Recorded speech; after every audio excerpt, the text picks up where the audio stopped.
Pangarap ko lang noon, nagagawa ko na ngayon. At dahil catering is life, motherhood is lifer, and TikTok is lifest, welcome sa wedding reception ni Sir Lester and ni Ma'am Rachel. Nandito tayo sa Hill Barn, Tagaytay. Meron tayong 152 packs na rustic blue wedding. Alam nyo ba mga kamari-chef, dati pumupunta ako sa mga event na bongga. Tapos nakikita ko yung mga gamit na ginagamit ng ibang mga caterer and inggit na inggit ako, but in a good way. Lagi ko talagang pinapangarap na sana meron naman akong client na magtiwala sa akin na ganito kabongga yung wedding. So our dear bride and groom for today upgraded their basic catering package na 650 per head. Tapos sa normal styling package namin, sinamahan ko to ng free na charcuterie grazing table. Nag-upgrade actually sila client and naiba na talaga completely yung package. And ang ganda ng kinalabasan. Dapat ang laman nitong grazing mga ham and cheese, fruits, ganon. Naging mas mga nakakabusog na pagkain yung ni-request nila client, more on the tinapay side. Tapos dapat ito katabi talaga ng buffet, pero nag-request sila client na gawin daw itong nasa labas after the ceremony kasi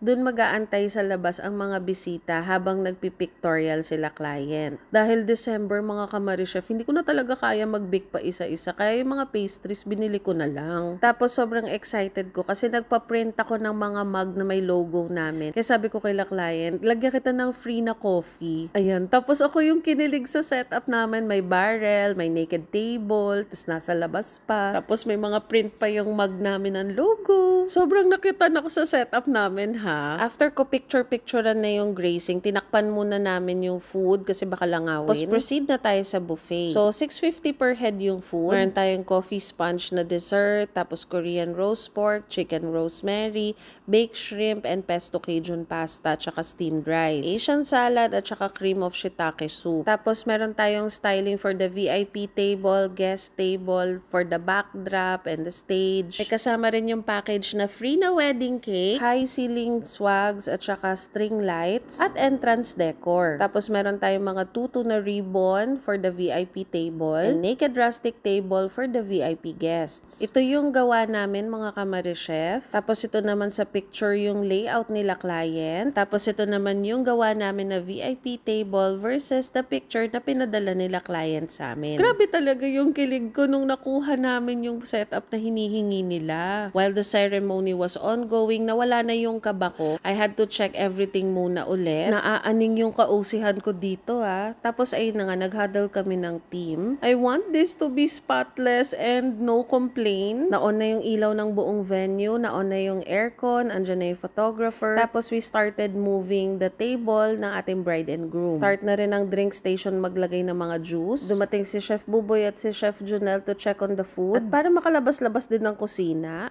nasa guest holding area muna ang ating mga bisita. Testing the lights and sounds. Our host, Dr. Philip, is doing a mic test or a sound check. Tapos kami ng team, kailangan na namin magbihes. Tapos ito naman, nag-start na yung program ng ating bride and groom. Start na rin ang ating mga waiters mag-prepare ng starters ng ating mga VIP. Ayan, so that's it mga kamari-chef. Sobrang success nitong event na to with matching kabado at palpitation. At naitawid natin tong araw na to sa awa ng Diyos. Ayan, so para doon sa mga nagtatanong, this package, because of the upgrades ha, naging 228,000 siya. Dapat ito parang mga 160k. Pero ayun nga, ang daming ang extra charges kasi sa mga upgrade, kinailangan ng dalawang hiwalay na stylist kasi mataas yung ceiling. Tapos from monoblock chairs, naging crossback chairs. Dumami yung supplier, so dumami yung transport charges. Pero sulit na sulit lahat ng pagod ko mga kamari-chef. Sobrang happy talaga nila client. Sabi nila the setup, the food, the service, excellent. At dahil dyan, nag-Jollibee kami!